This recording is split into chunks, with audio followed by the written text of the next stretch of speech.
Ladies and gentlemen, welcome back for another episode of the Pause Reviews podcast, your favorite podcast where Tim and I watch everything streaming has to offer to find the gems for you to watch tonight.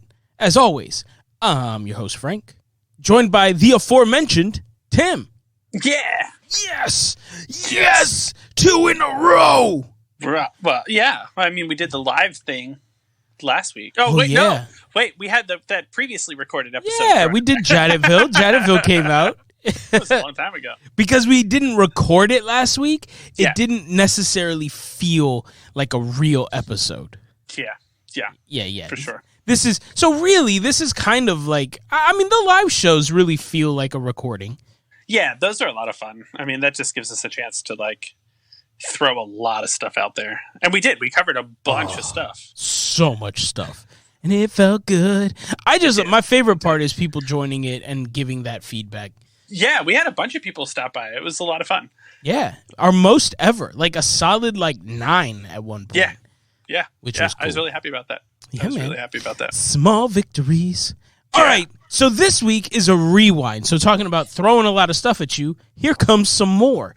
Because we're going to try to touch on quite a few things. Yeah, a couple of these things were things that we could have talked about on the live show, but thought maybe they deserved a little bit more, as I'm doing this little thing with my hand. Yeah, that no one can see. Yeah, a little bit more than we wanted to give it in that. So yeah, let's jump into it. So one of the things that I kind of hipped you to, just honestly, for based on a discussion you and I had like a while ago. Well, this is an ongoing thought in my mind in that I know that you have a deep love of this group. Yes. And so I am constantly positing questions to you and saying things like, I don't get it. Yep. Why is this still such a thing? Yeah. And so that group being the Beatles, which is like my first musical love. Like I remember second grade, my mom had a tape. That tape went in the stereo in the minivan, and that was it. Like that was the end. Like it went from there, and that was pretty much all I listened to for the longest time. And see, when it comes to the Beatles, I had a similar experience. Yeah. If someone put the tape on in the car, that would be the end. I would be asleep in seconds, and when I awoke, I would throw that tape out the window. So, I mean, you're not alone. There's a lot of people that wonder that, but you, like you said, you can't deny this, though, right? Like it's continued. People they're introduced to a new generation, whether that's through in the 90s when they did their little reunion thing and the anthology videos came out over Thanksgiving, or then the 2000s, they released that number one singles collection, and that kind of like vaulted them back up into the atmosphere. They're covered by so many artists. So many artists today cite them for so many things. But I can't answer that question for you. I can't tell you why. Like for me, it always sounds fresh. It always sounds new. It doesn't sound like oldies. Like when I put on an oldies album, it sounds like it's from the 50s, or it sounds like it's from the 60s. And when I play their music, it just does. It sounds timeless, not of a time, if that makes sense. Oh, no, see, that is interesting. So I think, and this isn't, I promise, we're getting to something related to movies and television, and this isn't a music podcast, but this all kind of started because, to be honest, like, I've just never, here's the thing, I understand why the Beatles were what they were in their day. Right? There is no arguing, and I'm not being ridiculous, right? Like, there's no arguing that their talent. There's no arguing that they were ahead of their time. There's no arguing that they defined rock and roll, right? Like, I mean, it's akin to like a Big Bang, right? They came along at a time where rock and roll was sort of at a crossroads. Like it was, they catalyzed a lot of what was going on in America and Britain and things like that. And but my whole thought has just always been, I mean, out the gate, their music's just not for me. But I've never understood the staying power because I just don't think that the catalog on the whole would resonate with new and younger listeners. Yeah. And so this is the conversation that has spurred many a conversation and a kind of like, hey, keep your eyes open for this new thing coming out. And that happened. Like we talked about the Peter Jackson stuff that's getting ready to drop in not too long, and so on and so forth. But you reached out to me to watch something that you thought maybe might help make sense of things. Yeah, there was part of me that was that, and then another part, as after I watched the first episode, I was like, oh, I have to talk about this, so I at least wanted you to get a feel for what I was looking at. But there's a documentary on Hulu right now called McCartney 321, and Paul McCartney sits down with Rick Rubin, and if you don't know who Rick Rubin is, he's pretty much been he's like the godfather of hip hop. He's been a part of every major hip hop album, record labels. If you don't know him, you might recognize him. He's a very distinct looking guy with a huge beard and long hair, and he's done it all with no shoes. Yeah, absolutely. Never wears shoes. But he was involved with Def Jam, all of that. He's won a ton of Grammy Awards. But if you look at his his album, his discography over the years, it has its own Wikipedia page for the 80s, 90s, and 2000s. He's worked with everyone that you could probably want him to have worked with. So you're familiar with his work, whether it's Chili Peppers or Tom Petty or Sir Mix-a-Lot. There's a ton, and that's just, LL Cool J, Run DMC. There's a bunch of people that he's worked with. And he's also a huge fan of the Beatles. So what they did was, it's just him and Paul McCartney sitting in a studio. It's black and white, and it's literally two guys just having a conversation. Rick Rubin throws some questions at him as a fan, right? And as a music producer, but mainly as a fan. And they're in front of a mixer, and Rick's got what I believe is mismasking tape, right? That he throws down on the mixer. They throw in the track, and then they mess with the faders for each track, and they pull out the vocals and they bump the bass, or they kind of mix around with stuff, and they just let that facilitate the conversation. So, Rick says, what do you remember about this? What do you remember about recording this? Why did you guys make this choice? But also making his own observations about this bass line doesn't go with this lead guitar. Like, what was this? And, this is a very modern sounding thing. He's like, I would encourage people to do that today. So I was just enthralled. I've seen so much of the, this is the story of the Beatles since I've been listening to them when I was in second grade, that I don't need that. I know that, right? I don't need another origin story. That's been beaten to death for me. So this is like a 300 level course or higher, right? Well, and you know what? And I'll say too, it's interesting for that very reason, as someone who isn't as familiar, because I've just never really cared all that much about the Beatles or how they got started, but there is background story and you find out about how they grew up, how they met, when they got together. But what's interesting is it all points back to the context of why and how that background or that specific interaction or that specific whatever influenced the specific track they're talking about.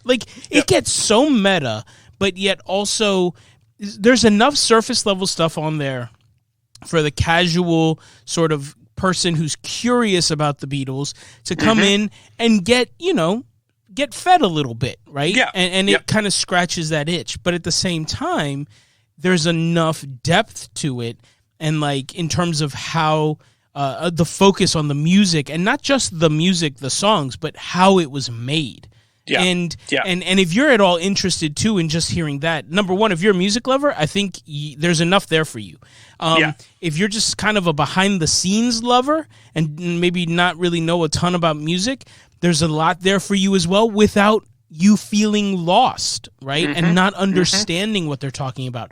The thing that I took away from it the most is how the documentary actually serves and can serve such a wide audience. Yeah. Because I was enthralled by it. Yeah, I mean, I think that is the thing that struck me the most, is that it's showing me something new. Somebody who was like, my rabid fandom is not what it was, right? Because I've sort of run that course. That's not to say I'm still not a mega fan, but like, even my wife will point out, she's like, you don't listen to them that much. And I was like, I don't need to, right? Like, it's part of me, right? Like it's in my soul. Yeah. Right. Like, you don't watch, The Dark Knight every day, right? But it's there. Pretty when close. You want it, No, right? pretty close. Yeah, pretty close. I watch it in my dreams, Tim. There you go. But it's just, it was just, for as simple as it was really fascinating and really light and really entertaining. And they're short, right? They're short episodes. There's 6 of them. And I felt like I put it on the afternoon, 3-4 o'clock when the day was kind of dragging. And it just kind of pepped me up a little bit. And it just showed me things that I never noticed, or maybe highlighted things that I've always thought in the back of my head. And then have somebody kind of walk you through that. Like, yeah, the bass line in While My Guitar Gently Weeps, it is a heavy bass line, but the song is so light and airy. And so to have them kind of deconstruct that and have them be like, what is going on here? I'm like, yeah, I've always sort of wondered that. And, you're asking the questions that I've always had. But at the end of the day, it was just a super fun thing to do. And in some regards, sort of was kind of like sitting with your grandpa and having him tell you stories about back in the day. That's very much what it was like with Paul McCartney kind of going at it. But also, it's a very humbling thing too. He's just a guy who's playing music, and he's, like you said, there's reasons why they did what they did. They were competing with the Beach Boys, or they heard the Beach Boys, or they heard Dylan, and then they're like, oh, we got to do one better, or this was happening, and so we just did this, or this was the limitation of this technology, so we had to do it this way. Just super fascinating and very different than any other documentary I've seen.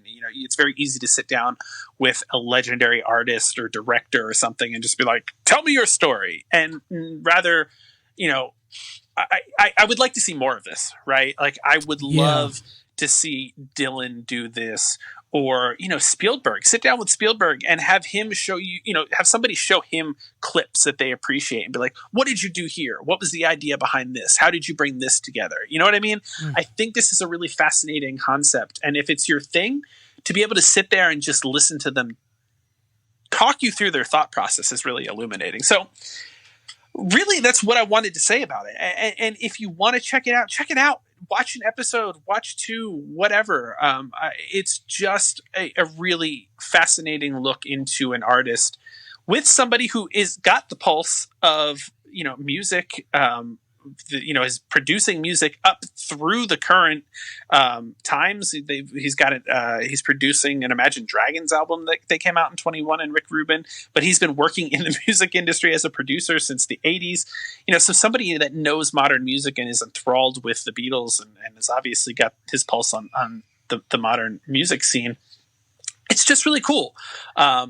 Now, does it answer your questions? I don't think so. I don't know how to answer those questions. No, but what it does is, like I said, I think it really paints an interesting picture and a fascinating one, and I think it shows how it is that they were what they were. I love that it throws you in, it drops you right in. They just start deconstructing songs. That's the focus. That's the thread, right? Yes. You're a fly on the wall watching these two men have a conversation about specific parts of a song. But that conversation leads and lends itself and weaves through a sub-narrative of the times, of the culture, of the industry, like, as you said, limitations, but also pushing those boundaries. And it's super organic. It's very organic, and in that organic storytelling lends itself to giving you insights into who they were, where they came from, and how they worked together and didn't, and whatever. Yep. It's vanilla if you're looking for something like that really gets in there and is like, why did you hate it? Why did you? And that's not what this is. But I think that's what makes it so successful and what makes it so good. I'm a little, and again, this is coming from somebody like when I see Paul McCartney singing or doing something, like, why? You sound awful. You look like, let's just move on from this. And but I was riveted by this docuseries, and I think that speaks volumes for it as a whole. So if you're a fan of docuseries and well-made docuseries, check this out. Even if you don't dig the Beatles, or even if you wouldn't even call yourself a music person, I'm not either of those things. I'm not a Beatles fan, and I'm not a music guy. But I really, really enjoyed this. And if you are those things, you're gonna really, really enjoy this. It's really, as you said, it's one of the better made things that I've seen in a while. It was captivating. So highly recommend. It's on Hulu. It's called McCartney 321. Yep. And so then switching gears to some more normal fare. Yeah, let's get into my stuff. Yeah. So this is exciting. You kind of sprung this. You just sort of like, hey, I watched this the other night. Yeah. And it's something that I was sort of almost going to pull the trigger on. I'm going to wait a little while longer, but this is right up my alley. So your thoughts on this is really encouraging to me. Yeah, so I'm going to keep this real brief because I don't want to do any spoilers. Jungle Cruise just dropped on Disney Plus with Emily Blunt and The Rock, Dwayne Johnson, and Jack Whitehall, he's someone I really enjoy. I get a kick out of him. He's a British comedian and actor, and he is crazy. And so it's based on the Disney ride. And, this just dropped, and we were on the fence. It's still premiere access on Disney Plus, which means you've got to pay the $29.99 to watch it. And as we all know, I have been adamant about I will not pay the crazy prices to rent it. Yep. But I think Disney Plus has an interesting model because you're not necessarily paying to rent it. You're paying, and you keep it for forever. I mean, as long as you have a Disney Plus subscription, because eventually it will become available to everybody and with a subscription. But you can watch it every single day, multiple times a day, from the minute you pay until the minute it's available for everybody. Yeah. So, that's a different model. What did I think? And is it worth the $30? Which is basically what I wanted to kind of touch on. Yeah, that's, I think, really where I'm interested to see your thoughts, because I think Disney's been hit or miss on these ride influenced movies, right? Pirates. The only one was Pirates. That was awesome. Haunted Mansion with Eddie Murphy. Yeah, I'll watch it around Halloween. I think it's a cute movie, and I love that ride. They're going to do another one coming up that might be a little darker. There was another one or two that I can't remember off the top of my head. They're just kind of like, Right. It just doesn't work. And then there's a whole argument about what that does to the property, right? Now, do you put The Rock in the ride like you did with Johnny Depp? Who knows? But that's besides the point. Yeah, and so I think that to answer the questions, number one, what did I think? I thought it was cute. I thought it was fun. It was light. There were plenty of times where my wife had... So we did it because we wanted to have a family movie night with my son. We put the baby to bed, and we just wanted to do something special with our boy because, as tends to happen, and especially when there's such an age difference, right? My son is 8. My daughter's about to be 2. Yep. You are so focused on the baby, not that you want to be necessarily, but you have no choice, right? She can do nothing but find ways to die. And so, you need that quality time. So we wanted to do something cute and fun together. So I said, you know what? Let's just drop the $30 because, it's like this or Black Widow, and we know he can watch this. And it hit the marks, man. Gabriel, my son, loved it. He thought it was a blast, and he hasn't seen Pirates yet or anything like that. And I'll speak to that in just a second. Sure. But there was plenty of times throughout the movie where my wife and I both were laughing, chuckling, and it was just a good time. Is it a great movie? No, not by a long shot. Pirates of the Caribbean is the far superior movie, and they're almost effectively the same movie, right? There is a curse, there's immortals, there's this, and there's that, and many of it looks the same, but I would say it is a less dark, less intense Pirates of the Caribbean, and so therefore much more appealing and appropriate for younger audiences. I would probably even let Gracie watch it and not be worried too much. Not to necessarily let her watch it, but like if Gabriel wanted to watch it and Gracie's running around the background, I wouldn't necessarily have a problem with that. There's a lot of things about it that get repetitive and whatnot, and that's fine, and we can have those conversations at another date, but it doesn't necessarily take away from the enjoyment and the general fun and the levity, and you constantly kind of have a smile on your face, and it's a fun watch. Is it worth the $30? Maybe. And I say that to say, like, as I said, to me, it was worth it to pay $30. My wife and me and the kid, and we just hung out, ate some snacks, and had a great night. If you've got young kids and you want to show them something in the vein of Pirates of the Caribbean, but more appropriate, I think it's worth it. I don't think you'll be that upset about it.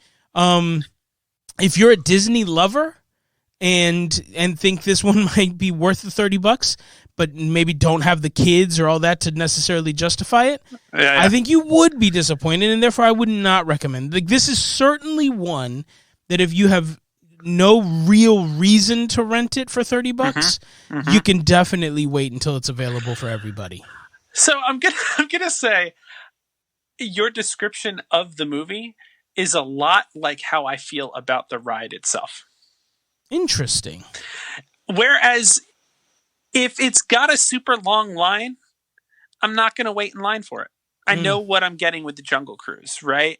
Especially if you're doing a multi-park visit and you are just been at Animal Kingdom and went on the real safari, or you're going to Animal Kingdom and doing the real safari tomorrow. What's the point in going on Jungle Cruise where you're going to see a bunch of animated, animatronic animals doing their thing when you can see the live thing tomorrow, right? Right. But if there's no line and I'm between things, I'm going to hop on and enjoy myself. And I'll do it with a smile because it's silly and the jokes are corny. And that's the whole shtick of the ride, right? And that is the shtick of the movie. So I would describe the ride much like that. And what's really interesting about that is to sort of coincide with this, Disney Plus actually just put out a new series called Behind the Attraction. Yes. And it's a lot like another show you and I have talked about, which was the Prop Culture show back last fall. And even a lot like Movies That Made Us on Netflix, right? It's a behind the scenes, like, how did they make this ride? What was the inspiration for it? What were the things that they had to struggle with? Was its lasting impact? And the series opens with the Jungle Cruise, sort of in tandem with, made to kind of as a promo for this movie, and Sure. Dwayne Johnson shows up in it a little bit. He talks about his experience with the Disney parks and the Jungle Cruise and things like that. And it was actually really fascinating to learn the history of the ride and how it was intended to be like an educational thing at first, but then as the years went on, they developed this humor thing, and it's been in the news a lot right now too because Disney's been working on the image of it. Disney's been working on their image of a couple of their rides for that have maybe not so polite portrayals of native peoples or cultures and things like that. And the Jungle Cruise just got a big redo for some of its native depictions. So, right. If you have Disney Plus and you're interested in these type of things, definitely check this out. Maybe before or after you watch this movie. I thought it was fascinating. There's 5 other episodes that cover Haunted Mansion, Space Mountain, Star Tours, and the new Star Wars lands. And there were a couple more, Tower of Terror. But yeah, on the heels of Jungle Cruise, I think it was super fascinating to learn where it all comes from. So you can kind of do a double feature on that. Watch the 45-minute Behind the Attraction and then check out the movie. I can't wait to watch it. I'm even more excited now to check it out. I think it'll be a fun movie. Yeah, it is fun, and I do recommend it. I just would only recommend paying the $30 if you're going to enjoy it with kids who are going to get a real big kick out of it right now. Otherwise, just wait. But it's still worth the time. Yeah. All right, so let's see if we can do this in 3 minutes or less. The last quick hitter of the episode before we jump into a bit of the meat and potatoes here. And That is Amazon Prime's original The Tomorrow War, starring Chris Pratt. And Yvonne Strahovski's in it. Anyways, there's a lot of people in it. But we're not spending too much time on that element, as much as to say that I don't think we've ever gotten so many messages about a movie in the time that, well, ever in my time of doing a podcast, and certainly in our two seasons of doing this one. So many people were hitting me up asking if we had seen it, what we thought of it, and all kinds of stuff. Now, this was a fairly anticipated movie from Amazon. I think this, and along with Without Remorse, I think Without Remorse really clouded the the anticipation window there for Amazon, because so many people were looking forward to that one.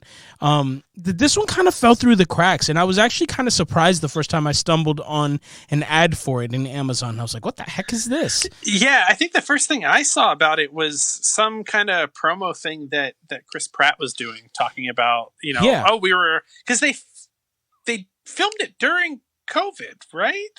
Or right before? Yeah, that sounds about right. And I feel like he was like, we were able to do this big blockbuster action movie for Amazon. Yeah, blockbuster is a strong word. Yeah, in the light of COVID. I feel is like what he said, but I could be wrong about that. Yeah, so what did... so, Tim, first of all, did you see this one? Yeah, I watched it after you said you had said you watched it. I had danced around it. And kind of the 2 weeks while you were gone, I was just kind of throwing on some of everything. So I did throw this on. I'm having, I don't want to say I'm struggling or have struggled with this one. It's a weird movie. Yeah. On first watch, there's a lot of groaner moments in it. You're just like, ugh. And it's a time hop movie, right? And we've talked about time hop movies before, and how if you pick and pull at the threads a little too much, things fall apart. And this movie sort of does that to itself, and some of those time hopping elements are hard to swallow. And to top it all off, it just keeps going, right? This movie has the beat of like, oh, it's over. Oh, no, it's not. It's over. Oh, it's really not over, right? Like, it just keeps going like the Energizer Bunny of movies. But I keep coming back to it in my head to the point where I've been like, oh, I could watch it again, but I really don't want to. Yeah, so you know what's interesting? It is so many things. I would say, so how can I say this simply? It's a bad movie, but yet you like it. It's poorly so it's almost very self-aware. So the biggest names in this: Chris Pratt, Yvonne Strahovski, which some people maybe wouldn't necessarily say is a big name, but I think she's really come in, with Handmaid's Tale. But before that, she was on Chuck, and she was in Dexter for a little while. Like, she's done a lot of stuff. But maybe certainly not on the level of Chris Pratt in terms of like big time blockbusters. Betty Gilpin, she's done some. I think she was on Nurse Jackie. She's recently been in Glow. She just did that movie The Hunt, but nothing super major. J.K. Simmons is probably the biggest name in this. And then you've got Sam Richardson, which is hilarious because he plays almost the same character as he does in Veep, just maybe slightly less neurotic. Right. So Mary Lynn as well is a character actor you would totally recognize when you see her. What's interesting is I was surprised at how badly acted it was. In terms of like Chris Pratt just came off, it felt very forced and out of practice and just not really developed. Like it was like watching Star-Lord try to act dramatically as opposed to watching Chris Pratt play this role. Yeah. But the movie, as I said, it kind of is aware of itself in the sense that every time I would think something, they would kind of address it. So like one thing, for example, when the soldiers come from the future, they're all like these skinny, like nobodies. And I'm like, really? Like the general of this army isn't, like some badass actor or whatever. It's like these little kids, like little boys and girls. And then all of a sudden, like Sam Richardson, there's a revelation that they come to, and not trying to do spoilers, but they realize like, oh, there's a reason why the army is kind of younger and things like that. So I'm like, oh, all right, well, I mean, I guess that's an answer. Like in my heart, like you kind of want like a big bad tough to like kind of take your characters through this war. Yeah. But then at the same time, you're like, but I can appreciate that rationale. And I think, the CGI is bad, but it's not like unwatchable, and you find yourself curious. You're curious about what's going to happen. You're curious about how it's going to end. And in the end, there's stuff that happens and you're just like, why is this a big deal? If this person dies, but if you save the world, then you're going to just reset that timeline. So not a huge deal. You know what I mean? Like there's things like that. Other criticisms too. Sam Richardson is brilliant in it. He's in it for about 16 seconds, and then that's it. Like I would have enjoyed seeing more of him. He's a scientist, and why wouldn't you keep him with your other scientists and kind of trying to figure out this problem together? So there's stuff in there that just doesn't really make sense, and having that comedic sort of break from time to time would have been fun. But yeah, it's like you said, it's a bad movie, but somehow watchable and dare I say enjoyable. The best way I can describe it is like something where you're like, you start eating it and you're like, I really don't like this. Then you have another bite and you're like, and then all of a sudden you're kind of like, this is not bad. But you know what I think? I think that is a great analogy, because what this is in terms of pandemic movies, I think that's why we feel this way about it. You want cake, but there's no cake. And the only thing that you have in the pantry is graham crackers. Like you want like a killer like chocolate ganache with ice cream on the side. You want a hot Krispy Kreme donut. There's something that you want. Yeah. And you open up the fridge and all you've got is like stale graham crackers. Plain graham crackers. Yeah, from like the last time you were in the hospital like 6 years ago. And you look at it and you're like, ugh, but you need something sweet. And so you eat that and it's awful. But because you have nothing else, it does just enough. That little dip of honey that they put in the batter there, it does just enough to sort of say, all right, it kind of tickles the sweet tooth, and then you can go to bed that night. Yeah, it ultimately has a weird vibe. This movie's a graham cracker. Yeah, it just feels strange. A lot of it. We could really get into specifics about, the way that people are drafted into this war and things like that. But also there's this odd too soon feeling to it as well. Like in a world that is dealing with a crisis on a global level. Oh, interesting. There's just also this like, there are riots because people don't want to participate in this future war, and it just feels a little close to home at the same time.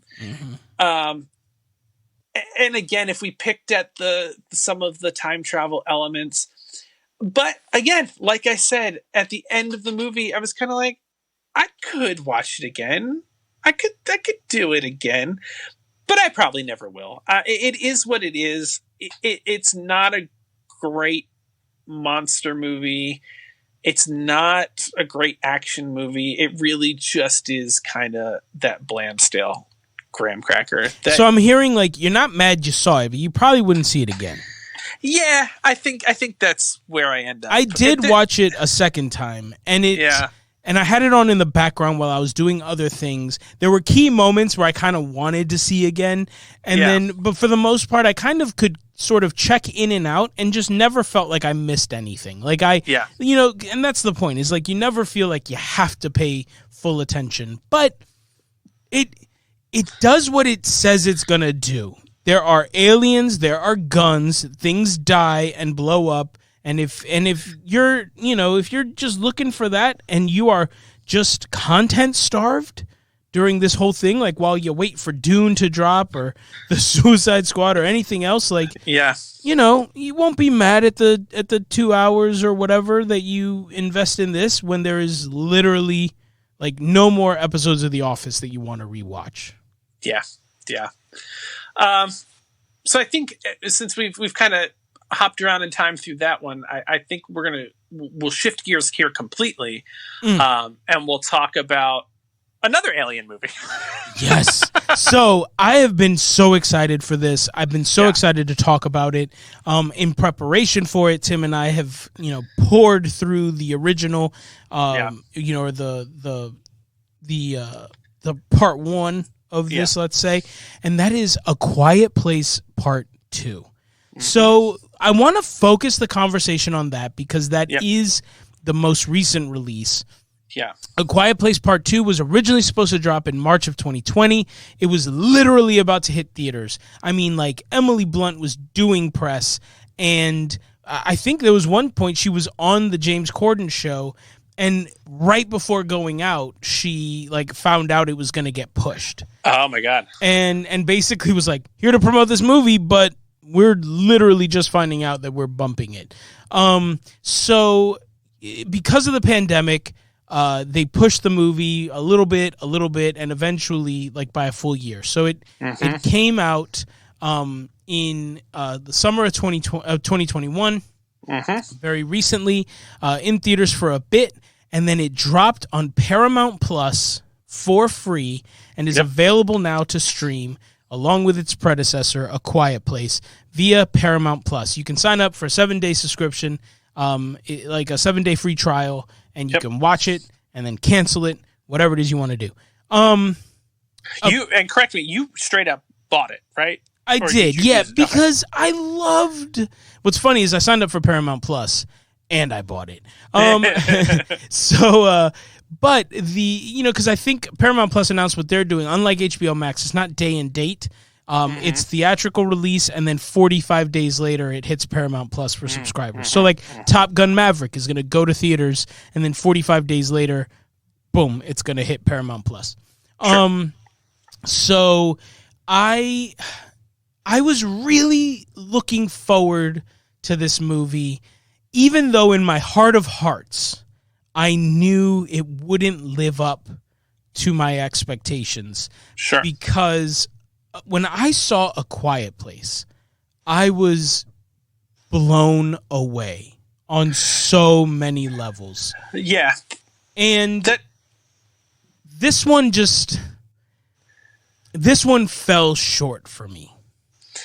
Yeah, it's one of those ones that I knew was out there. It's sort of, it hit around the same times, right? There was Quiet Place, and then Netflix did their Bird Box one, right? Which was sort of like the Don't Look at the Monsters or whatever the heck that was about. And I knew everybody really loved it, but it was never on my radar to be like, oh, I should watch this, right? So, you had mentioned part 2, and I knew part 2 was coming out, so I did go back and watch part 1 for the first time.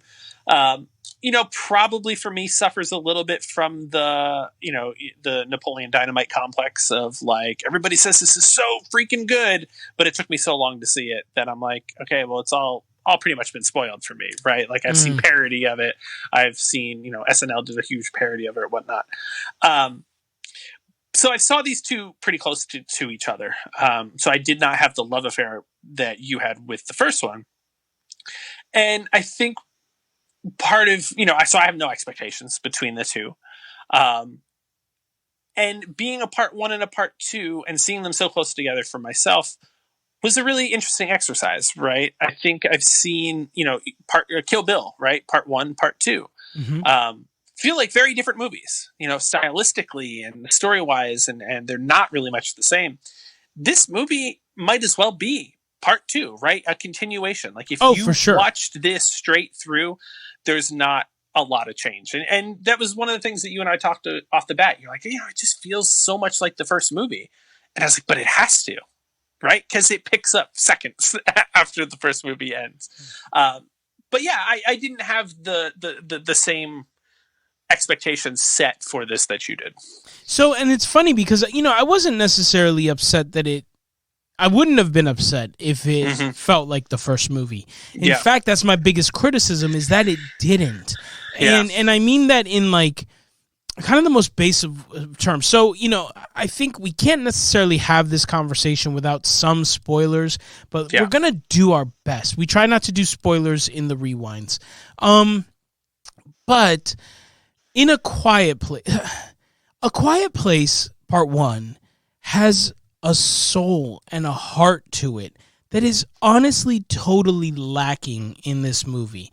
And that isn't to say that the soul and the heart is John Krasinski, but it is kind of what this family, the Abbott family, sort of represents. In a lot of interviews, John Krasinski talks about how when he set out to write and direct these movies, he had never done a horror before. And in fact, growing up, he wasn't a fan of horror movies.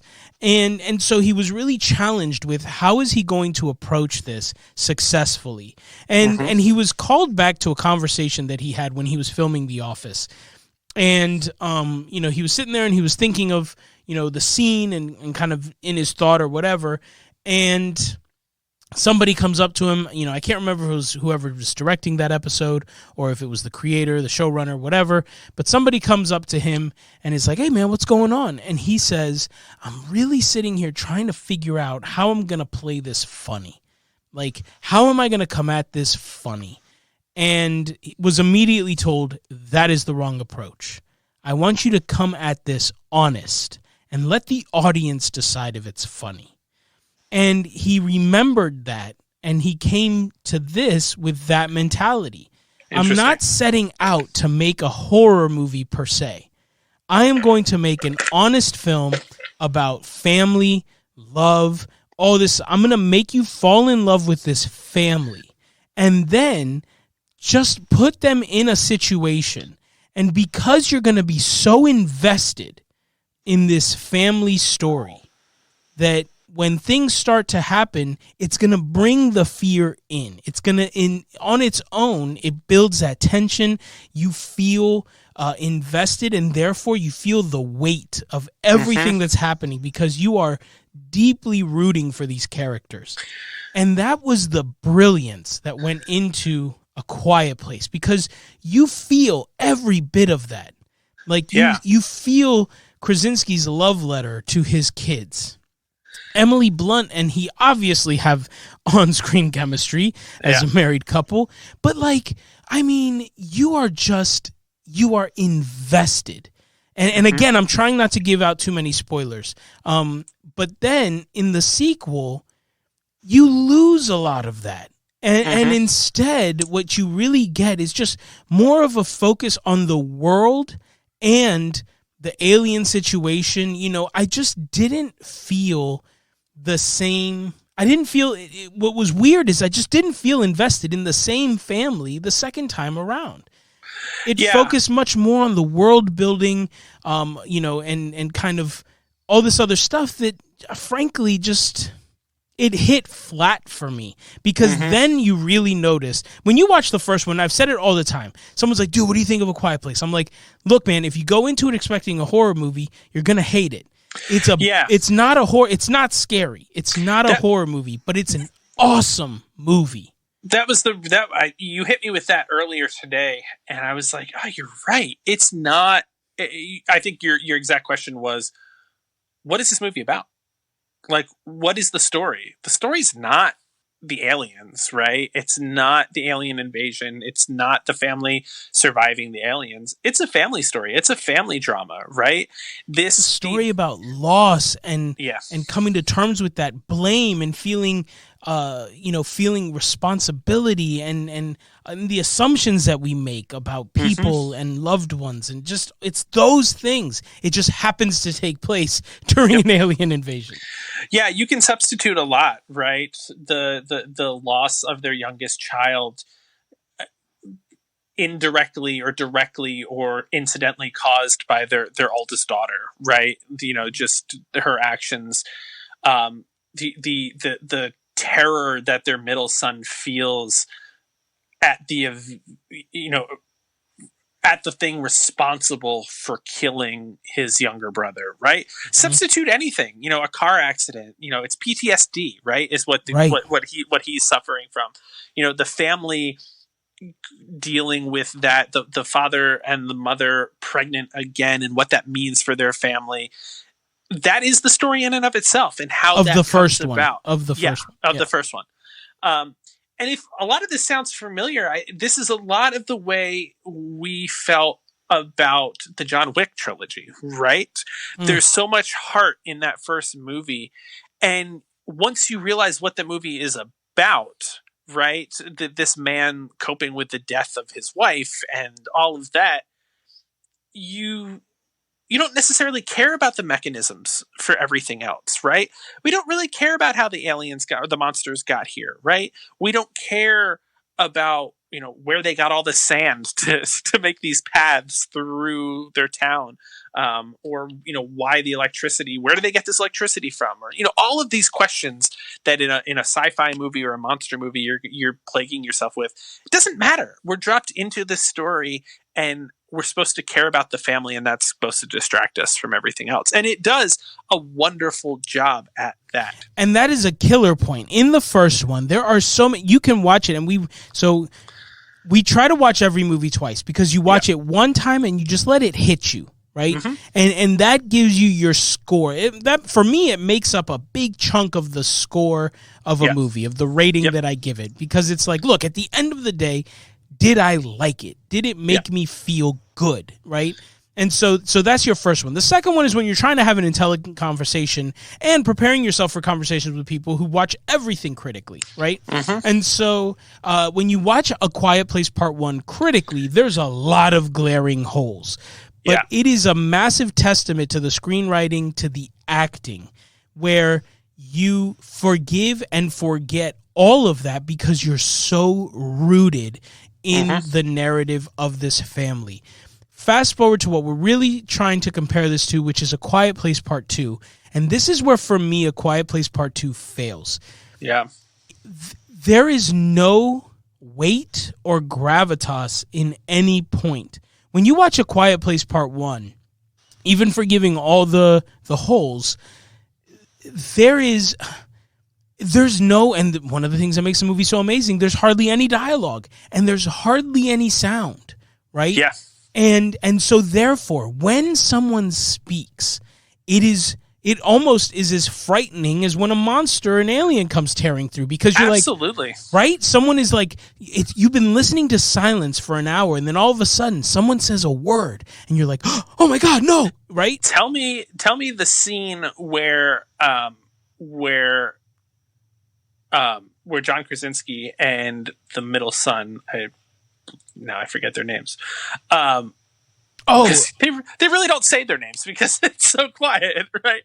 But I'll say, so Lee, the father, and Marcus, who's the middle son, right? They go to the river, right? And tell me that river is not the loudest thing that you have ever heard, right? That movie is so quiet, and suddenly you're next to a rushing river, and you're like, it's so loud. And to prove his point, Lee takes Marcus up behind the waterfall and just yells, right? He gives out a woohoo, and Marcus jumps. And even watching it a second time, I jumped. I was like, because that's the loudest noise to date in that movie, and it freaked me out. He soundproofs a room in preparation for his wife having a baby.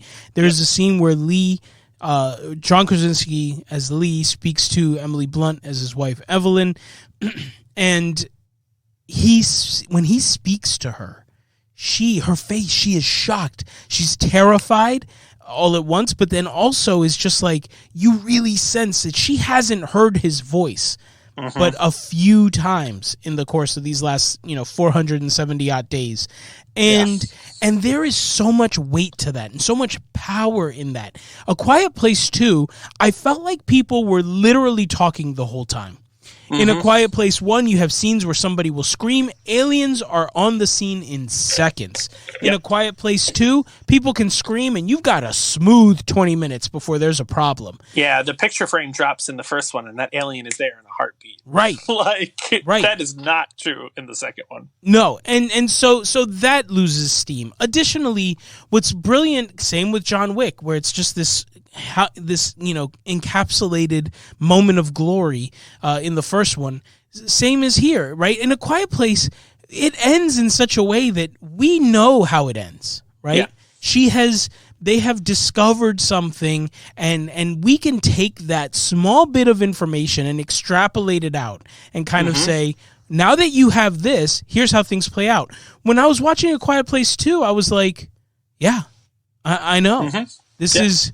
I know this already, right? Yep. And the characters, the introduction of Cillian Murphy as Emmett, it's fine, but it's also unnecessary. I would have much rather they invested the time in A Quiet Place Part 2, make it a 2-movie franchise, and give me, if you want to give me anything, give me a prequel, right? Show me the events from day 1 until day 472, I think it is, where we start off in A Quiet Place 2. Yeah. In A Quiet Place 1. So give me the events of okay, these aliens have come, which is how A Quiet Place 2 starts. It opens up on day 1 when the aliens arrive, which I think is a great scene and an awesome sequence. Yeah. And I felt, because again, I'm watching this family. So watching, it's in the trailer, watching Emily Blunt driving through that small town, and then the bus is coming up and she's the sequences were brilliant. Yeah. But then take me from there and show me, how you built this, safe haven of a home, how you found out the things you did find out. Because frankly, I don't need to see where you go because I can already figure that out. Yeah, once you find a weakness, I can say, great, that's how you kill the aliens. And that's all A Quiet Place 2 is them literally doing that. Yeah, I mean, we talked a lot as we went critically through part 1 of all these questions we now have when you're looking at it beyond its story. And it would have been so much better to have those things reinforced again. Like I mentioned the sand. Like, when did you do this? Where did you get it? You do this? How'd you figure it out? Yeah. What's your rationale by your family going barefoot everywhere? What made you decide that? Why did they live in their barn instead of, why'd they abandon their house? Right. And he's got his radio and his closed circuit TV station in the basement of the house, and they still obviously do their laundry there and they have electricity, but why did they move to the barn? What was the impetus behind that? This leads to brilliant conversations. If the only movie that exists is part 1, we can sit here, they have paint on the stairs and all over the floor where it's safe to step because there's creaks in the floor. And so you're like, okay, maybe the house is too creaky, and they built a safe haven in the barn because they could make a little more noise. Right? You can assume these things and have these conversations, but if you're going to do a second film, why not address it? Where's the electricity come from that's powering all this equipment he has? A generator would be way too loud to have. Is there still electricity a year and something later? Right? And how have the monsters not been drawn to that and destroyed that? And we see power lines down. They live in the middle of nowhere. Like, where is this electricity coming from? So just things like that.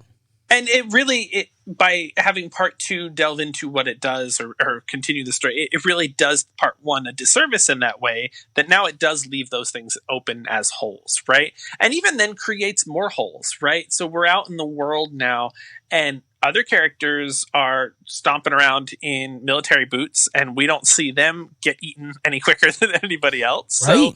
So at that point, wouldn't you be like, all right, maybe it's safer for me to wear shoes so I don't step on nails again, right? Like, maybe that's a safe bet. Also, you can just leave a 1-day-old baby, without any milk or anything, and go off on, a 1-day hike, and this baby's not screaming their head off, and it's fine. Right. And then we get that part 2 gets very The Walking Dead expanded universe-ish, right? Where suddenly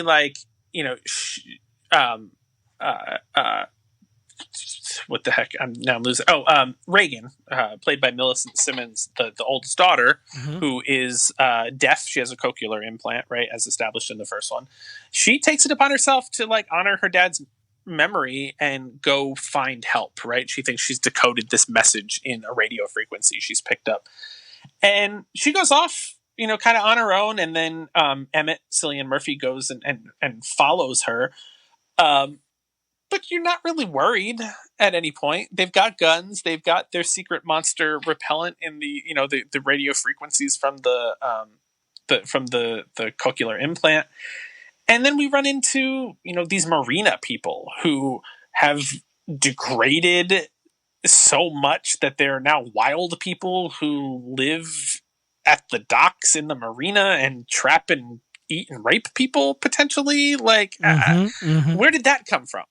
All that to then find this island where people are just living in bliss, right? And you're like, how does this further the story, right? And where does this bring us? And ultimately, it doesn't really bring us anywhere. Like it takes you nowhere that your mind didn't already go at the end of part one.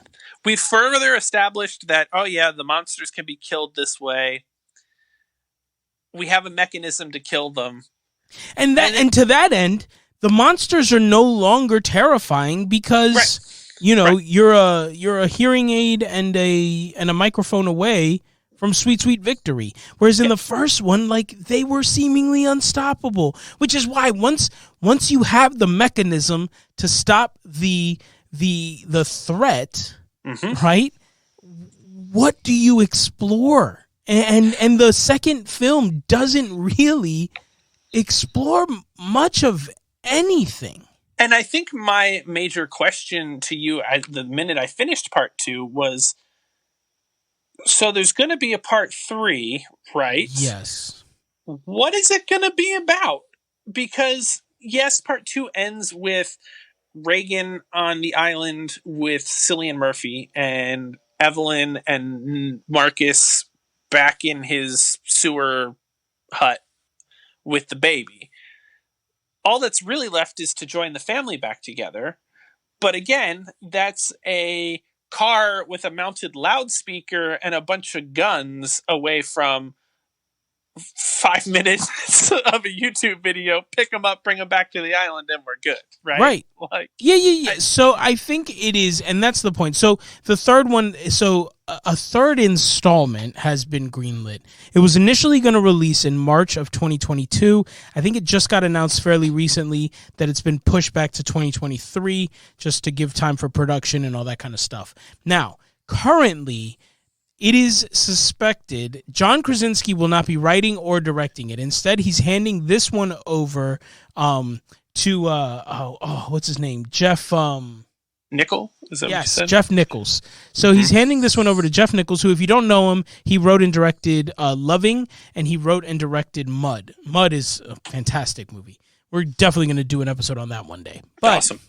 He handed it off to them. They're, in terms of tone, they're very similar approaches, Mud and this movie. Very character-driven, very light on production and that kind of stuff. Just really character-driven and sort of indie feeling, right? But also just coaxing like brilliant performances. Mud was part of the McConaissance. That's what brought Matthew McConaughey back into the like the big time conversations as Krasinski in A Quiet Place. Not so much of a Krasinski-sance as much as it was just sort of like, hey man, this guy isn't Jim Halpert. This dude does it all. And so he handed it off to Jeff Nichols. He's going to write and direct. And the thought is that this is going to exist in the universe, but it will not follow the Abbotts and instead be a third installment in the franchise, not a direct part 3. And it will follow other characters in the world, other survivors, which is fine, right? So it's potentially a spinoff. There has been talk Krasinski has plans for a part 3 and has things in mind, but didn't want to commit to like really fleshing them out until he knew part 2 was going to be well received. Which I get. My argument would just simply be, if you love part one, part two for me was a disappointment, and it was not necessarily the film we needed. I want a part two, and I wanted a part two, but I would have rather it followed a different narrative and not focus essentially on putting onto screen what I could have figured out at the end of part one. Yeah. And it doesn't really extend what I loved about the first one and was willing to forgive so many holes was that heart. And this movie just didn't have that. This was a point A to point B. Here's your mission. Go do it. And you just sort of watch people do it and also it loses, a lot of the drama of, no dialogue, no this, the intense audio mixing, the sound mixing that was so brilliant in the first one is a non-issue in this one. People just talk. It feels like a normal movie, and therefore its failings as a horror movie and things like that really stand out because it just doesn't have the character drama and the I keep saying it, but it's true, the heart and soul of the first. Yeah, again, this is exactly our John Wick, thing. When you start throwing, in that case, throwing all these extra things and explaining all of this stuff, it got too heavy. In this case, there's just nothing. Nothing's explained, right? There's no further anything. So okay, yes, there's other people in the world, but you would have been stupid to think that they were the last people on Earth, right? Like there was no reason we should have ever had to assume that, right? And we knew that they weren't. We see the fires in the first one. Yeah. And it really does a disservice to part one, because now you can't help but go back at part one and pull it apart in terms of the horror movie and the alien movie aspects, which it just doesn't do well. Because you have all of these questions that, like, part two is just exacerbated for me. Why even have the baby in the first place? Why even take the risk of having a baby? That's all Emily Blunt's storyline in the second one is, we got to get more oxygen for the baby so we can keep it in its little suffocation, its little soundproof box. Well, if I was in that situation, I never would have had the baby. Like, somebody who had a baby during a worldwide disaster literally sat down with my wife and was like, I don't think we should try to have a baby. Let's put that on hold until this COVID thing blows over.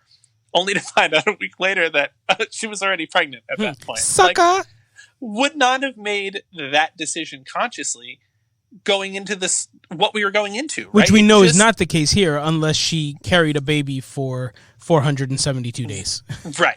So just add that to the pile of why questions that I would have wanted answered. And this movie just exacerbates that question because that is the main drama point for her character, right? And for Marcus's character. He grows up he overcomes his PTSD in defense of this baby, which is just a frustrating plot point for me now. Right. Yeah, no, I mean, there's a lot to pick apart. And I think for me, at the end of the day, it just doesn't come close to living up to the good things that A Quiet Place 1 does and what made it such a good movie. If you haven't seen A Quiet Place, definitely watch that. It is also available to stream on Paramount Plus. If you are a big fan of the first one, watch part two with reservations. Yeah. I wouldn't recommend necessarily watching it. For me, it wasn't even necessarily fun. Just sort of, sometimes a sequel is just good to see the characters again, to revisit the story, to revisit the world.